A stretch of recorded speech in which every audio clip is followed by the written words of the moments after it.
EQ가 있죠. 이퀄라이저. 네. 이 이퀄라이저를 클릭을 해보시면 이런 창이 하나 뜨는데요. 이 제품도 그 대부분의 타 제품과 마찬가지로 각 채널에 그래픽 EQ로도 사용이 되지만 파라메트릭 EQ로도 사용이 됩니다. 이곳에 보시면 세로 자, 여기는 지금 채널이 레프트와 라이트 채널이 나눠져 있어요. 그리고 현재 입력의 신호가 1번, 2번이라면 여기 1번, 2번에서 데이터 값을 적용을 해야 되겠죠. 3, 4번이라면 이렇게 3, 4번을 클릭을 하시면 되고요. 5, 6번이라면 네, 5, 6번을 클릭을 하시고 이렇게 진행을 하셔야 됩니다. 네. 자, 그러면 사용법은 같으므로 여기 한 페이지에서 한 채널에서 네, 설명을 드릴게요. 자, 이렇게 보면 쭉 가로로 나열되어 있는 것들이 주파수입니다. 네, 쭉 가로로 나열되어 있는 것이 주파수예요. 자, 제 블로그를 보시면 그 주파수의 주파수의 의미에 대해서 설명해 놓은 것들이 있죠. 네, 그것을 참조를 하시면 되고요. 귀찮아서 나는 거기 가고 싶지 않다. 인 경우에는 간단하게 설명을 드릴게요.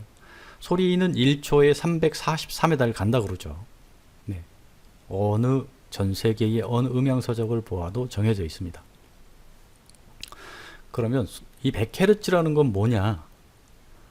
소리가 1초에 343m를 가는 동안 한 개의 파장이 몇 번을 반복하느냐, 한 개의 파장이 몇 번을 반복하느냐의 숫자거든요. 그리고 1초에 343m를 가는 동안 한 개의 파장, 웨이브랭스라고 그러죠. 그 웨이브랭스가 100번을 반복하면서 343m를 1초에 343m를 간다고 해서 100Hz예요. 네, 쉽죠? 네. 그래서 가로축은 주파수가 되겠고요. 20에서 20kHz. 네, 주파수가 되겠고, 여기에서 이제 세로축이 게인이 되는 겁니다. 소리의 크기. 네. 이것은 클릭을 하고 키보드에서 상하, 네, 상하 버튼으로 네, 부스트 시키고 감소시킬 수 있습니다. 자, 이렇게 감소시키면 이곳에 적용된 값이 보이죠. 네, 감소인 경우에는 마이너스가 되겠고요. 그리고 플러스인 경우에는 이렇게 표기가 되겠죠. 네. 그래서 내 차량에서 어느 주파수가 지금 넘치고 있고 어느 주파수가 모자란가를 찾으셔서 감쇄 혹은 증폭을 시키시면 될 것 같아요. 그런데 여기에서 한번 기억해 주셔야 될 건 가급적이면 이 적용값은 감쇄 용도로 쓰시기를 권장해 드립니다. 네. 각 주파수의 엄밀히 말하면 전기의 양이겠죠. 네, 전기의 양을 늘렸다 줄였다 할 수 있습니다. 네. 그리고 이 제품은 파라메트릭 EQ로도 사용이 가능하다고 그랬죠. 네. 자, 그럼 여기에서 그래픽 EQ와 파라메트릭 EQ의 차이가 뭐냐? 네. 그래픽 EQ는 이렇게 정해진 주파수 내에서 정해진 Q 값에서 감쇄 혹은 증폭을 할 수 있습니다. 하지만 파라메트릭 EQ인 경우에는 정해진 주파수가 아닌, 네. 자, 여기에 보시면 PAR-EQ라고 써 있죠. 이 부분을 클릭을 해보시면 이렇게 창이 떠요. 그러면 이곳에서 주파수를 네, 선택을 할 수가 있고요. 변화를 줄 수 있죠. 네, 이렇게. 죄송합니다. 큐팩터에서 제가 주파수를 설정하고 있었네요. 자, 여기 보면 프리퀀시라고 있죠. 네, 이곳에서 주파수를 변화를 줄 수 있습니다. 이렇게.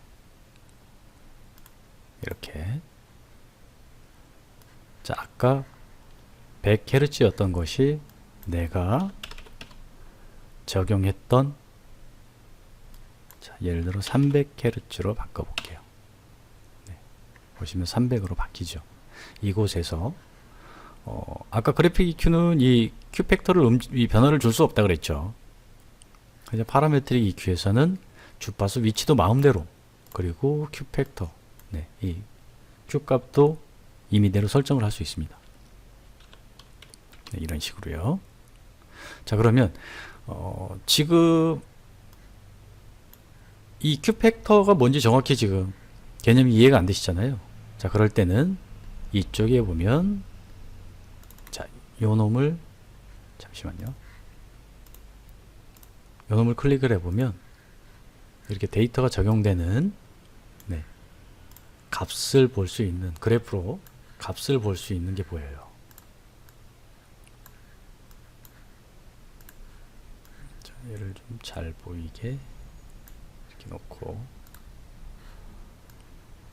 네, 이렇게 놓으면 그래프 좀 가리네요. 네. 자, 다시 한번 설명드릴게요. 자, 이곳에, 자, 보시면 주파수가 나오죠. 자, 원하시는 주파수를 선택을 하시고,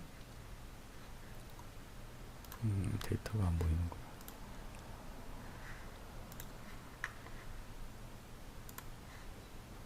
그리고 이 Q 팩터라는 거는, 자, 어떤 건지, 자, 요렇게 예를 들어, 자, 예를 들어 5dB를 감소를 시켰습니다. 자, 이것은 무엇으로 의미하느냐? 200Hz의 주파수를 5dB를 감소시킨 겁니다. 자, 그럼 이 파라메트릭 EQ에서 정말 중요한 거는 이 Q 팩터인데요. Q 값. 이 Q 값은 여기 정 가운데 기준점 있지 않습니까? 예, 이곳이 200Hz겠죠. 정 가운데 200Hz를 기준으로 이 Q 값이 낮아질수록 이렇게 폭이 넓어집니다. 이 주파수, 중심 주파수라고 해야 되나요? 네, 이 가운데에 이 주파수를 기준으로 이 Q 값이 낮아질수록 범위가 넓어지겠죠. 이것인 즉슨 그 옆에 있는 인근에 있는 주파수들까지도 영향을 미친다는 겁니다. 자, 이 Q 팩터의 값이 높아질수록 폭이 좁아지죠. 네, 그만큼 인근 옆에 있는 주파수들의 영향은 그만큼 좁아지겠죠. 네. 자, 200Hz로 설정을 했으면 200Hz가 중심이 되겠고요. 이 중심에서 이 Q 값을 가지고 폭을 넓혔다 줄였다 할 수 있습니다. 네. 자, 이것은 이곳에서 이렇게 플러스 버튼이나 마이너스 버튼을 눌러서 적용할 수도 있고요. 키보드에서 바로 입력할 수도 있습니다. 네. 그리고 이곳에 보면 리셋이 있죠. 네, 리셋. 적용했던 값을, 네, 초기 값으로 돌리는 겁니다. 자, 그래픽 EQ와 파라메트릭 EQ에 대해서 다시 한번 설명드릴게요. 그래픽 EQ는 이렇게 정해진 주파수 내에서, 정해진 Q값, 정해진 주파수 내에서 감쇄 혹은 증폭을 시킬 수 있습니다. 이렇게. 네, 여기 보이시죠? 네, 이렇게 감쇄 혹은 증폭을 시킬 수 있어요. 이렇게. 그리고 파라메트릭 EQ에서는, 자, 이 네모난 이 PAR EQ를 누르게 되면 이 창이 뜨는데요. 이곳에서 정해진 주파수가 아닌 임의의 주파수 그리고 임의의 Q 팩터를 적용할 수 있습니다. 그리고 이렇게 적용을 해보면 적용된 값이 보이죠. 네. 그리고 이곳에 보면은 EQ 온오프 버튼이 있어요.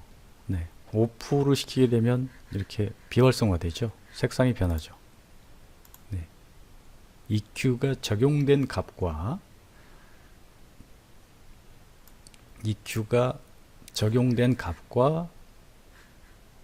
이렇게 예를 들어 이렇게 적용했다고 보자고요.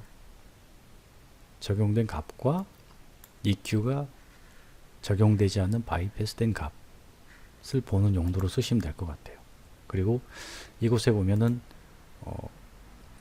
클릭을 해보면 네, 요렇게 동영상으로 제공이 돼요. 네, 이 기능들에 대해서 보면 다 이렇게 동영상들이 있는데요. 더 궁금하신 것들은 이렇게 그림으로 네, 이렇게 확인을 하시면 됩니다. 자, 이렇게 그리고 이곳에 보면은 프리셋 1, 2, 3, 4가 있죠. 네, 프리셋도 여기서 임의대로 바로바로 선택이 가능합니다. 하지만 뭐 프리셋 1번 예를 들어 선택을 했다면 이곳에서의 어떤 작업들이 다 이루어지므로 네, 이거 주의하셔야 돼요. 네, 내가 지금 현재 프리셋 몇 번에서 작업을 하고 있는가 확인을 하시고 그리고 적용을 하셔야 됩니다. 네, 오늘은 이렇게 그 모스코니 프로세서의 네, EQ 사용법에 대해서 좀 알아봤어요. 네, 감사합니다.